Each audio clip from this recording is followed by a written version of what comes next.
Loyalty और understanding दो ऐसी चीजें हैं जो किसी भी रिश्ते की नींव होती है। मगर यार लोग सिर्फ लॉयल्टी को ज्यादा बढ़ावा देते हैं, ये सोचकर कि जब बंदा लॉयल ही नहीं होगा तो उसके साथ कैसे रहेंगे। और ये बात सच भी है।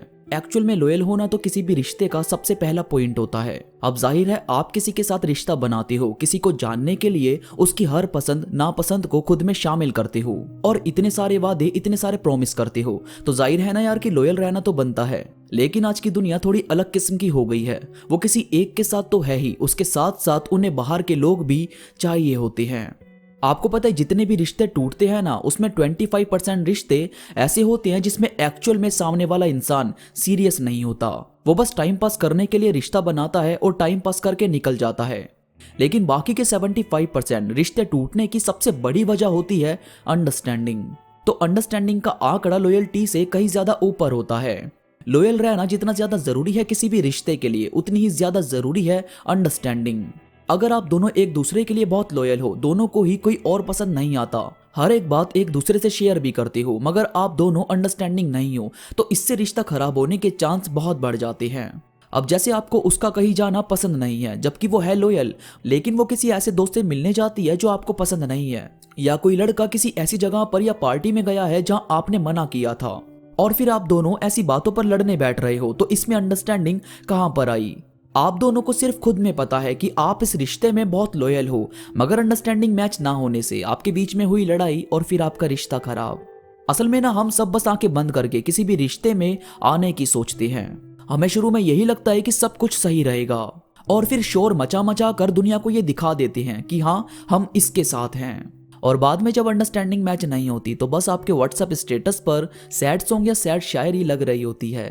तो यार प्लीज कभी भी किसी से भी बहुत ज्यादा अटैच होने से पहले, किसी से बहुत ज्यादा उम्मीदें लगाने से पहले ये देखा करो कि क्या वाकई आप दोनों एक दूसरे को समझ रहे हो या नहीं। अब जैसे एक लड़का और एक लड़की थे, मतलब कॉमन फ्रेंड के थ्रू वो किसी पार्टी में मिले और वहां से बात शुरू हुई।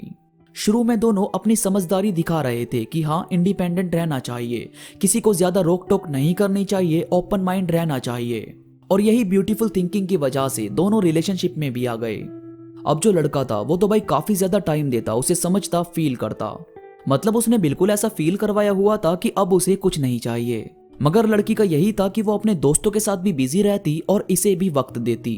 अब ये दोनों थे तो लॉयल ही, मगर कहीं ना कहीं लड़के के मन में ऐसी चीजें थी कि कहीं लड़की उसे छोड़ ना दे, और वो मोस्टली उसे यही बात बोलने की कोशिश करता कि जब तुझे पता है कि वो लड़का ठीक नहीं है तो वहां उन सबके साथ क्यों गई थी। मगर ये यही समझाती कि यार बाकी दोस्त भी थे, मैं तो उनके लिए गई थी।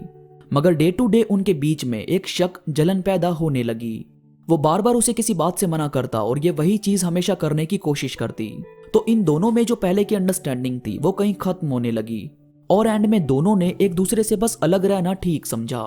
लड़की भी काफी सैड फील करती और ये बंदा भी काफी ज्यादा उदास रहने लगा। अब यार जब ये दोनों इतने लॉयल थे तो इनका रिश्ता खराब कैसे हुआ। असल में किसी भी रिश्ते को चलाना इतना भी इजी नहीं होता जितना हम सोचते हैं। अगर आपको मालूम है कि सामने वाला वाकई आपके लिए जेन्युइन फील करता है तो आपको भी थोड़े सैक्रिफाइस करने चाहिए।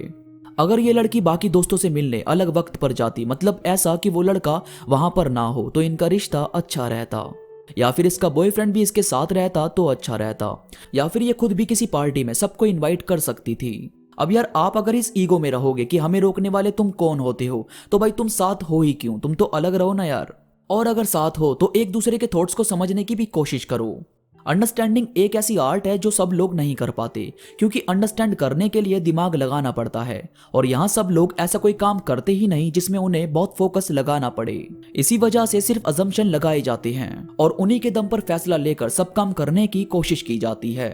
जबकि यार अगर आप दोनों एक दूसरे के लिए जेन्युइन फील करते हो तो आपकी एक अलग दुनिया होती है जिसमें किसी चीज की नीड नहीं होती।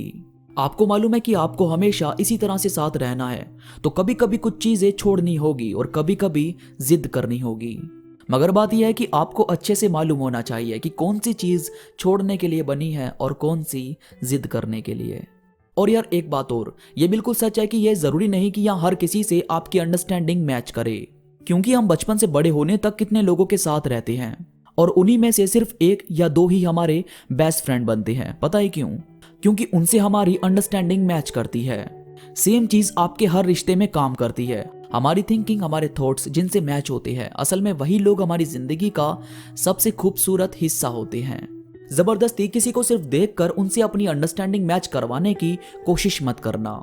आपको किसी से बात करने से, किसी के साथ रहने से अपने आप समझ में आने लगेगा कि आप दोनों की थिंकिंग कितनी मैच करती है और कितनी नहीं। सिर्फ हाँ में हाँ मिलाना या हंसी मजाक में खुद को सही दिखाना सिर्फ टेम्पररी रिश्तों पर काम करता है, सब पर नहीं। इसीलिए पहले लोगों से मिलो, उनसे बात करो और फिर देखो कि आपकी जिंदगी किस तरह से ब्यूटीफुल होती जाती है। मैंने काफी टाइम से सोचा था लॉयल्टी और अंडरस्टैंडिंग पर एक वीडियो बनाऊंगा, इसलिए ये वीडियो आपके सामने रखी।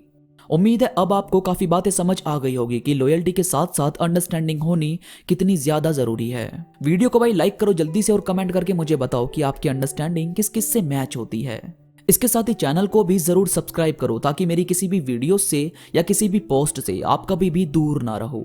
और भाई इंस्टाग्राम पर जरूर जुड़ो, इंस्टा पर आपको सुनने को मिलेगी ऐसी कहानियां जो आपके दिमाग को फ्रेश कर देगी, कुछ कोट्स, थॉट्स और मेरी कुछ बातें, इतना सब कुछ और वो भी फ्री। इंस्टाग्राम का लिंक नीचे डिस्क्रिप्शन में मौजूद है, तो जाओ और जल्दी से जुड़ जाओ। तो अभी के लिए बस इतना ही, मैं मिलूंगा आपसे नई वीडियो के साथ, तब तक के लिए धन्यवाद।